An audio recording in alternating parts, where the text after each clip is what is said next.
What's up, everybody? Justin here. Hope you're having a good weekend. This is a new Women in Wrestling show, part 7 of my 10-part series. This is part 7. Hope you have enjoyed and watched the other parts. This is part 7, Women in Wrestling. How these women get on this list. Their looks matter to me. How they look, their wrestling ability, their promo skills, stuff like that.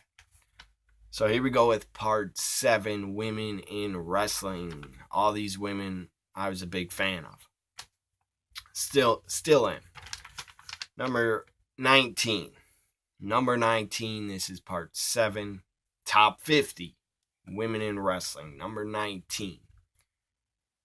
Mickie James is number 19. Mickie James, she's really, really good. She is still really, really good in 2018. She hasn't lost a step, in my opinion. She's still in her prime. She still looks damn good. Mickie James had it all, especially when she came into WWE in 2005. The end of the year, she made her debut as Trish Stratus superfan. And she became a stalker and became the first. Mickie James was the first original crazy chick, not AJ Lee. Mickie James did it first. And Mickie James played the psycho crazy chick better.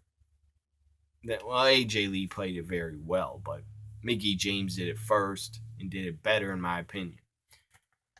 Mickie James, before she was in WWE and Ohio Valley Wrestling, she was part of Ring of Honor a couple of times. And then she went to NWA TNA in 2003 mostly. She was in TNA.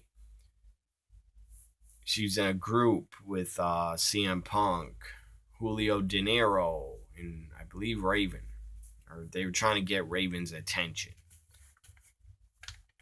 So anyways, Mickie James has had a really great career. She is a Hall of Famer. I believe she's a 6-time women's champion in WWE, 6-time women's champion. She went back to TNA, I think in 2010, 2011, or I think it's 2010 and 2011. I think she's there for about 2 years. Maybe 2.5 years. Anyways, Mickie James went to TNA. I don't remember TNA calling her a different name. I believe she was Mickie James when she went back to TNA still. When she went to Impact Wrestling, I believe she's still called Mickie James. She became Knockouts champion. She had a really good run when she was in TNA Impact Wrestling. And then she returned to WWE. Had her first match at NXT TakeOver Toronto against Asuka. And then Mickie got a full-time contract to come back. I believe her contract runs out in 2020, I think. Because I think she signed a 3-year contract. Or who knows? I don't know how long her contract was. Number 19, Mickie James. Looks really good and is a great worker and wrestler. She could also be a great manager. She was with Alexa Bliss a lot. Like being her manager, kind of. Number 18. One of my all-time favorites. Number 18, Trish Stratus. Really good. She had it all. When she debuted as a manager of TNA, not TNA Impact Wrestling, the tag team T&A, Test and Albert. When she debuted, I thought I was in love. She was drop dead gorgeous in 2000. And before 2000, she was gorgeous. She was in many, many muscle magazines. She was a fitness model, and Trish Stratus was gorgeous. in the year 2000, they had her wrestle a couple times. She wasn't very good, but she did try hard. And she cared about the business because Bubba Ray Dudley power bombed her through a table, I believe at Backlash 2000. So even if you thought she was no good at wrestling, right away she still had a passion for it because she got power bombed through a freaking table. I'm sure that was scary to her to take that bump. But Bubba Ray did protect her. Anyways, number 18, Trish Stratus, 6 or 7 time women's champion. She's a legend in the WWE women's division. She's a legend. And she's a Hall of Famer. Number 18, Trish Stratus. She's also a great manager. Really good manager. And it was great. Really great to see Trish Stratus get to appear in the 2018 Women's Royal Rumble. That was a really great moment. I was really happy to see it. Number 17. Trish is one of Trish's greatest rivals. Lita. Lita's number 17. Lita was great. She had a really great passion for the wrestling business. She was in Mexico wrestling, traveling, barely making any money. Got hired by ECW. Was in ECW for a little while in 99. Was there from, I would say, June, July until November, December 99. Or October 99. Then Lita got hired by WWF in 2000. She was a manager to S.A. Rios. And then he had another name. He had a lot of names. Papi Chulo, S.A. Rios. Anyways, Lita was his manager. He would do a moonsault after the match. Or he would win with a moonsault. Then Lita would get in the ring and do a moonsault on one of the wrestlers. That was pretty awesome. I never saw anything. Never saw another woman that was as athletic and could do as many high-flying moves. Hurricanranas, moonsaults. Never saw another woman do that before Lita. She did it first. Lita was a trailblazer. Number 17, Lita. I don't know how many times she's been women's champ. Probably a lot. Probably over 5. 4 or 5. And then Lita became a heel when, I don't know if it was a work or not, but when Lita started doing those interviews on WWE.com on Bite This, talking about Matt Hardy couldn't satisfy her, and that's why she left him for Edge, Adam Coppola. Anyways, Lita really bashed Matt Hardy. I don't know if it was just a storyline, but it seemed damn real to me. It seemed like Edge, Matt Hardy, Lita, it seemed like they all had heat with each other. Or the three of them, or Lita and Edge really disliked Matt Hardy, and Matt Hardy really wanted to beat the crap out of him. So anyways, Lita became a heel and a heel manager for Edge. She was really great at that. Really great heel. Really great heel manager at getting heat. And how could you forget? I'll never forget it. I believe it's 2007, January, where Lita and Edge had the live sex celebration on Raw. Got huge ratings, so it was worth it for WWE to do that. Got really big ratings. I'm not gonna go into the whole segment. But at one point, you could see Edge was in his underwear and something was sticking out of his underwear. And I don't blame the guy for that happening. I don't blame Edge at all. Probably would have happened to me or any guy that was next to Lita. And Lita was like rubbing up against them also. So I don't blame Edge. And they went under the covers. She took her bra off, but she was covered. Probably had pasties on. I don't know. But anyway, she had put on Edge's t-shirt, and under the covers, she comes out from under the covers with a t-shirt on. And then John Cena comes out and gives her the AA. That was good stuff. And Edge and John Cena had a really good rivalry in 2007, and Lita was a part of it. Number 16 is Paige. Paige deserves a lot of credit. I have a little bit of heat with Paige because I'm still blocked on Twitter by her, but maybe she doesn't even know I'm blocked. Who knows? She doesn't even know who I am. She doesn't even know who I am. So, I don't care. A lot of wrestlers that block me, I don't care. But anyways, probably was Alberto Del Rio that blocked me, not her. Because I heard from a lot of people Alberto was running Paige's Twitter account. When he's with her, the guy was trying to control her whole life. And that's not... You should never be in a relationship if you're going to just try to control your partner. That is totally wrong. That's not how a relationship is supposed to work. So anyways, Paige deserves a lot of credit. I bashed her a lot.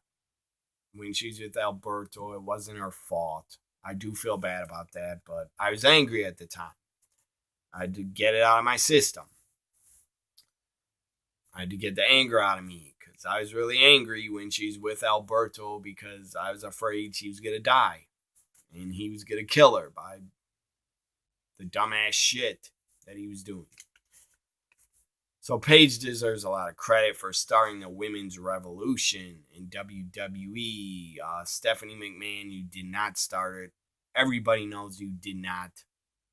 I credit your husband, Triple H, for caring and starting the women's wrestling revolution. Also the fans. The fans at WWE. Before they were called women's title, when they were divas, the passionate fan base of WWE and the fan base of the divas and the women were very angry when Emma, I don't know what year it was, I think it was 2015, 16, 14, I don't know. But anyways, fans were really angry, and I was one of them. I was very angry. Emma took on one of the Bellas, probably Nikki. And Emma and Nikki had a match that was like 30 seconds. They got basically no TV time to do anything. It was sad. It was pathetic. Fans were very, very angry. I was one of them. Fans made it trend on Twitter. For 3 days straight, it trended.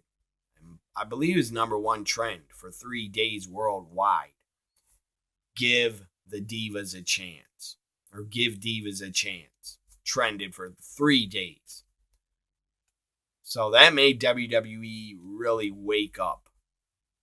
And probably Vince McMahon mostly wake up and decide that I need to give the women a lot more time to put on matches and have a lot of TV time and a lot of segments. But Triple H was giving the women a lot of great time to put on great matches, great feuds in NXT way before the main roster was. And the main roster did do some good stuff before 2014. They had a lot of talented women. Trish, Lita, great feud, Molly Holly, Victoria, a lot of great women. Did a lot of good stuff. But even in the Michelle McCool, Beth Phoenix, Trish Stratus, Lita eras, they didn't get as much time as they deserved. They never got the they never got the right amount of time they deserved to put on a great match.